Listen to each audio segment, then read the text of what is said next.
La salle de conférence sentait le cirage au citron et le vieux papier.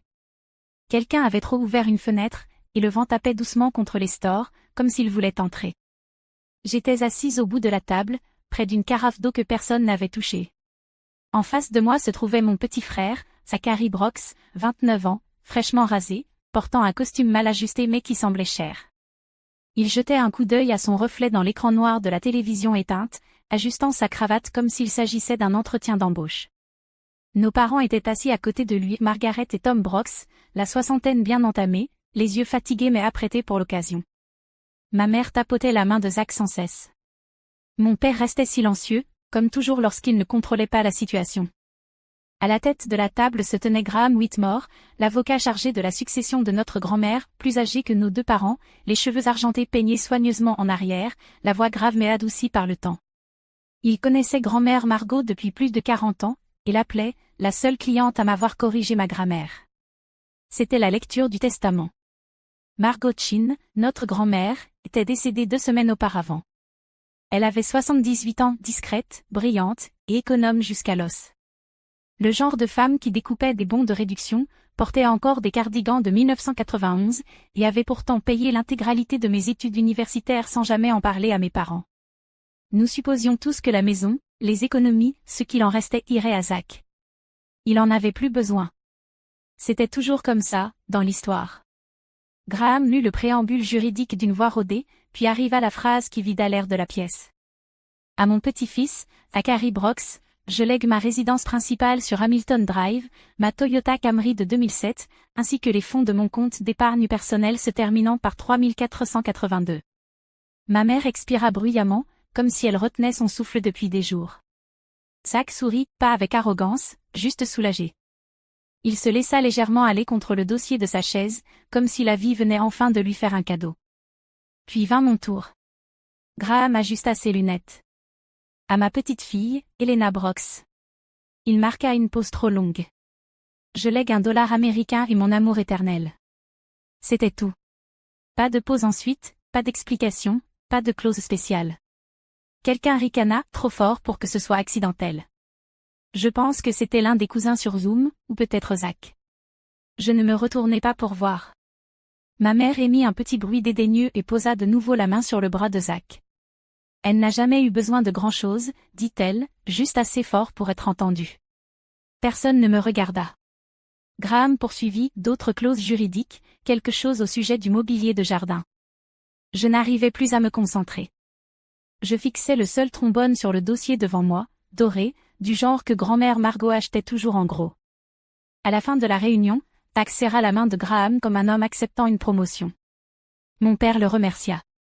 Ma mère demanda où seraient envoyés les papiers de propriété. Je me levai et sortis avant qu'il ne fasse semblant de me dire au revoir. Dehors, le vent s'était levé. Le ciel avait pris ce gris doux juste avant la pluie. Dans mon sac, je portais encore la carte de remerciement que grand-mère m'avait écrite 6 mois plus tôt, pliée tant de fois qu'elle était à peine lisible. Ne les laisse jamais confondre silence et absence, ma chérie. Les gens discrets portent les vérités les plus fortes. 3 jours passèrent. Je ne répondis à aucun message de la famille, pas qu'il y en ait eu beaucoup. Un seul de ma mère, bref. J'espère que tu n'es pas fâchée. Tu as toujours été si indépendante. Encore ce mot. Le 4e matin, j'étais dans la cuisine, remuant un porridge que je ne voulais pas, lorsque mon téléphone sonna. Graham Whitmore, son nom paraissait trop formel sur l'écran, comme si l'appel allait l'être aussi. Je décrochai à la 3e sonnerie. Mademoiselle Brox, commença-t-il, puis il s'éclaircit la gorge. Elena, j'espérais que vous pourriez passer au cabinet. Il y a un sujet à part que votre grand-mère m'a demandé de traiter uniquement avec vous. Je ne demandais pas pourquoi. Je ne dis rien pendant une seconde de trop. Quel genre de sujet? Part inclus dans le testament public, dit-il. Elle a laissé des instructions très précises. Cela ne prendra pas longtemps. Son bureau était plus frais que la dernière fois. Les mêmes fauteuils en cuir, le même silence qui collait au mur. Graham se leva quand j'entrai, comme si j'étais Margot elle-même et non sa petite fille. Il ne proposa pas de café, me fit seulement signe de m'asseoir, puis verrouilla la porte derrière nous. Ce petit bruit métallique fit quelque chose bouger dans ma poitrine. Il sortit une petite enveloppe ignifuge d'un tiroir fermé à clé. Mon nom était inscrit dessus, de la main de Margot, écriture carrée, lente, appliquée. Elle m'a dit de vous la remettre en personne, dit-il en la déposant doucement, et seulement si vous veniez seul. Je ne la touchai pas tout de suite. Je la fixai, comme si elle risquait de disparaître si je clignais des yeux. Elle a préparé cela il y a près de 4 ans, ajouta Graham. Elle la relisait chaque année, sans jamais changer un mot. Je finis par tendre la main vers l'enveloppe. Le papier était plus épais que je ne l'avais imaginé. Prenez votre temps, dit-il, puis il sortit de la pièce. Il n'avait pas besoin de dire « cela change tout ». Le silence l'avait déjà dit pour lui. Je brisai le sceau lentement, avec précaution, pour ne pas abîmer son écriture. À l'intérieur se trouvait une seule feuille, écrite à la main, sans rature, sans hésitation. Je la dépliai des 2 mains, comme on ouvrirait quelque chose de sacré. Helena. Si tu lis ceci, alors j'ai déjà déçu certaines personnes, et enfin fait confiance à celle qui ne m'a jamais rien demandé. Je cessai de respirer un instant. Sa voix me revint, pas celle de ces derniers jours, mais celle qu'elle avait dans la cuisine, un œil sur les casseroles et l'autre sur la météo. Tu écoutais toujours quand personne d'autre ne le faisait. Tu te souvenais de quel interrupteur coinçait. Tu as appris à faire une pâte à tarte avec tes mains, pas avec une machine.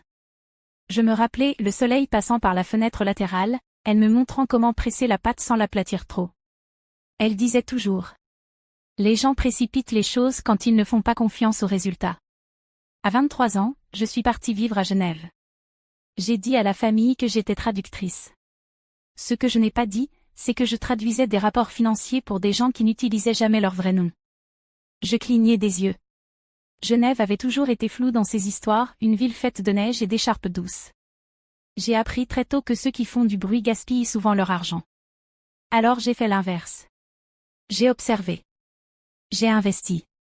J'ai gardé les comptes discrets. Je pouvais presque voir son bureau, le bois usé sur un côté, le grand registre en cuir qu'elle ne laissait personne ouvrir. Le compte en Suisse contient désormais environ 4,2 millions.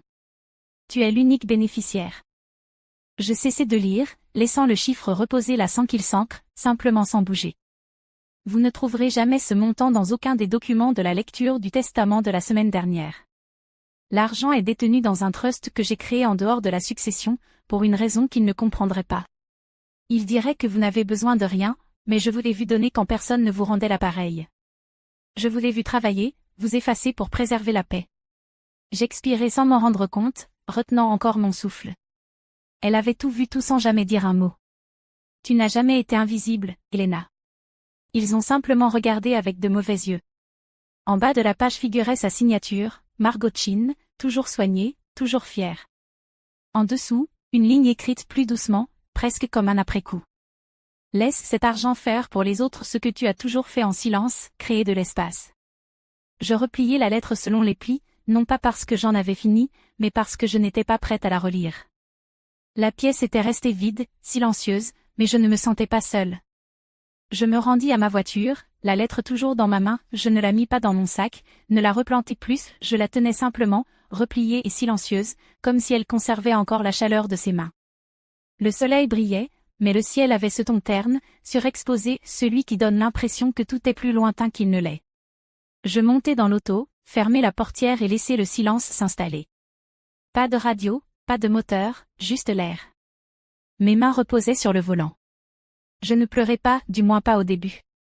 Je me disais que c'était juste beaucoup à digérer, que ça n'avait pas vraiment d'importance, que j'allais bien. Mais le deuil ne se soucie pas de la logique. Il s'installe quand ta garde est basse, quand il n'y a plus personne à impressionner, plus personne à qui se défendre. Je saisis mon téléphone, ouvris le contact, maman.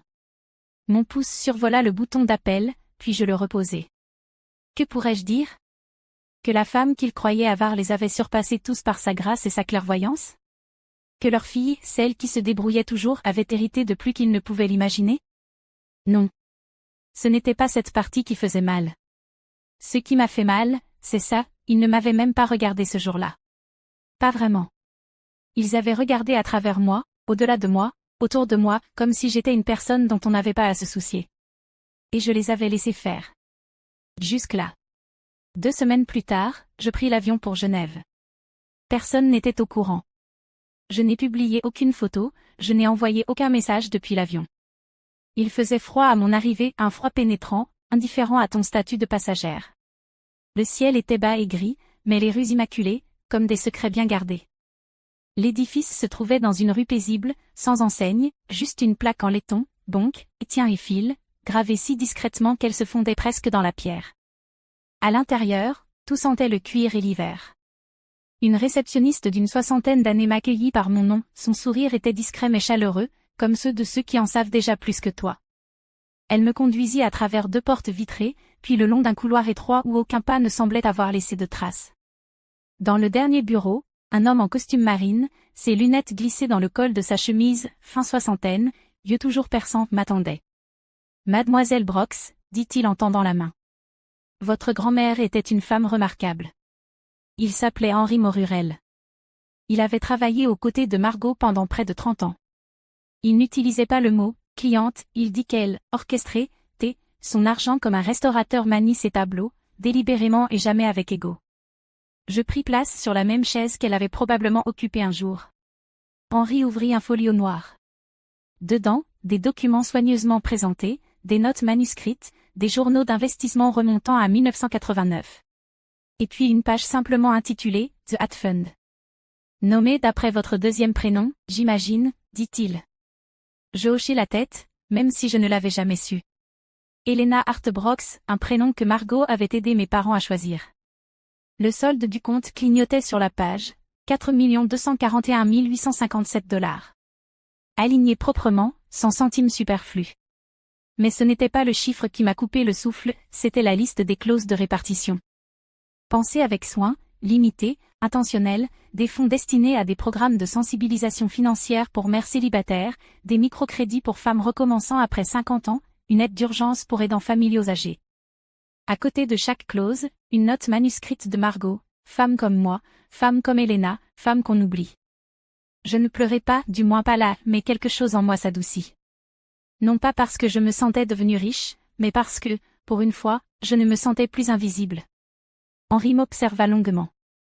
Elle aurait pu dépenser tout ça. Elle aurait pu le cacher. Mais elle croyait au pouvoir du silence, que les choses longtemps tranquilles finissent par grandir. Il referma le folio et le glissa vers moi. Il est à vous maintenant, mais elle vous a laissé un plan. Et honnêtement, je crois qu'elle savait que vous en feriez plus que la plupart. Je quittai la banque peu avant le crépuscule. Genève était pâle et dorée, baignée dans la lumière du lac. L'air était chargé d'odeurs de pain et d'un soupçon de pain. Je me tenais à l'angle de la rue face à l'eau, la lettre encore dans mon manteau, le folio dans mon sac. Ni fête, ni champagne, juste la discrète ivresse de la confiance. L'invitation arriva par texto de groupe. Pendaison de crémaillère chez Zach. Venez voir les améliorations. Construction de maison article de fête. Pas de ponctuation de la part de notre mère, juste des émojis et une épingle de lieu. Je fixai l'écran 1 minute, puis posai le téléphone écran contre le plan de travail. Je n'avais parlé à aucun d'eux depuis la lecture du testament, mais quelque chose en moi avait besoin d'y aller, pas pour être vu, mais pour voir. La nouvelle maison de Zach était l'ancienne maison de notre grand-mère. Les mêmes volets, la même véranda, mais agrémentée désormais de guirlandes lumineuses et d'une enceinte Bluetooth près de la porte. L'air sentait les bougies achetées en magasin et les amuse-bouches passées au micro-ondes. Je rentrai sans frapper. Personne ne le remarqua au début. Notre mère arrangeait des dés de fromage autour de l'îlot. Notre père tenait un verre et riait à une répartie de Zach. Il semblait plus léger, ce genre de légèreté qu'on respire seulement quand on t'offre ce que tu n'as pas mérité.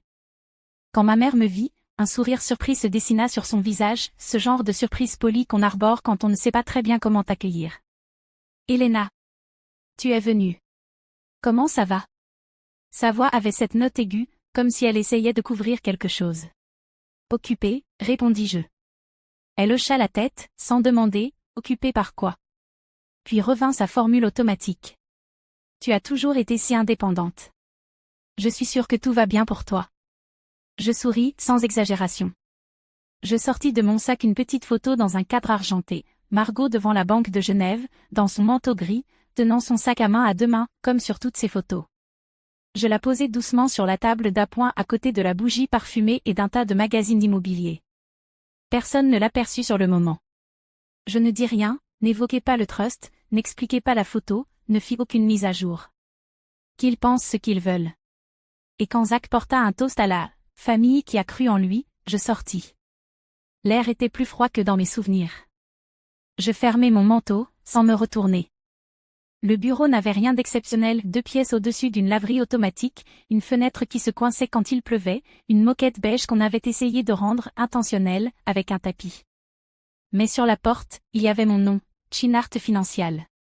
Chin pour Margot, Art pour le deuxième prénom qu'elle m'avait donné, même si personne dans ma famille ne l'avait jamais utilisé. Il préférait les prénoms simples, ceux qui ont des bords, qu'on peut saisir fermement. Je n'avais parlé à personne de ma famille de cette entreprise.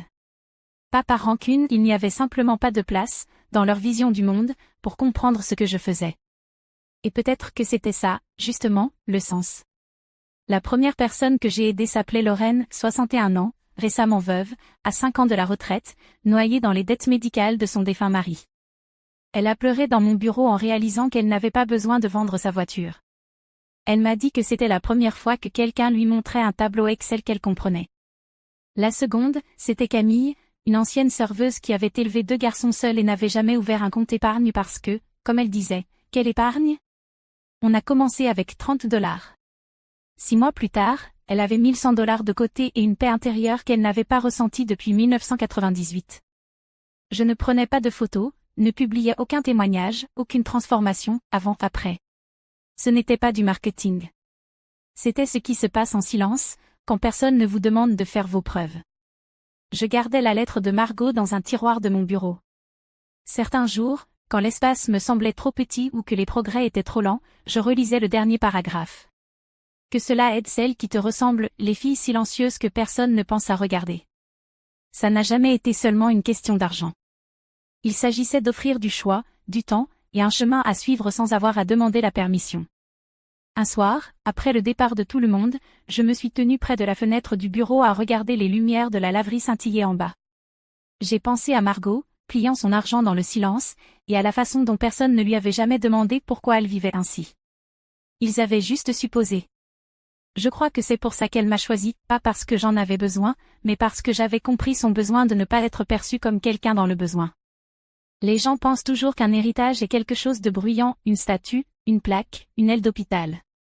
Mais parfois, c'est un tableau budgétaire expliqué lentement, un abonnement de bus payé, un appel tardif répondu sans jugement. Parfois, un héritage, c'est ce que personne n'applaudit. Et ça m'allait très bien. Une année passa. Le tapis du bureau se recourbait toujours dans un coin. La fenêtre coinçait encore quand il pleuvait. Mais le calendrier mural était rempli, des noms, des suivis, des deuxièmes chances écrites au crayon et lentement repassées à l'encre. Un vendredi après-midi, Lorraine est passée avec une carte de remerciement et un cake à la banane. Elle portait un rouge à lèvres qui n'allait pas tout à fait avec son pull et souriait comme quelqu'un qui avait réappris à respirer. Elle m'a tendu une feuille pliée, une lettre dactylographiée. C'est l'email que j'ai envoyé pour annuler le plan de paiement du collecteur de dettes, dit-elle. J'ai mis 3 essais avant d'appuyer sur « Envoyer », mais je l'ai fait. J'ai hoché la tête, sans dire grand-chose, laissant simplement le moment exister. Avant de partir, elle s'est arrêtée à la porte. « Votre grand-mère, dit-elle, elle devait être quelqu'un. » J'ai regardé le cadre photo sur mon bureau, celui où Margot se tenait devant la Banque de Genève, portant son manteau gris et tenant son sac à 2 mains. « Elle l'est toujours », ai-je répondu. Plus tard dans la soirée, une fois tout le monde parti, j'ai sorti la carte que Margot m'avait écrite un jour, celle que j'avais apportée à la lecture du testament, trop souvent repliée. J'ai relu une dernière fois la dernière phrase, doucement, pour personne. Ne les laisse jamais confondre le silence avec l'absence, ma chérie. Les personnes silencieuses portent les vérités les plus fortes. J'ai souri, puis j'ai éteint la lumière et fermé la porte à clé derrière moi. Si tu as déjà été mise de côté parce qu'ils pensaient que tu n'avais pas besoin de plus, alors peut-être que tu comprends.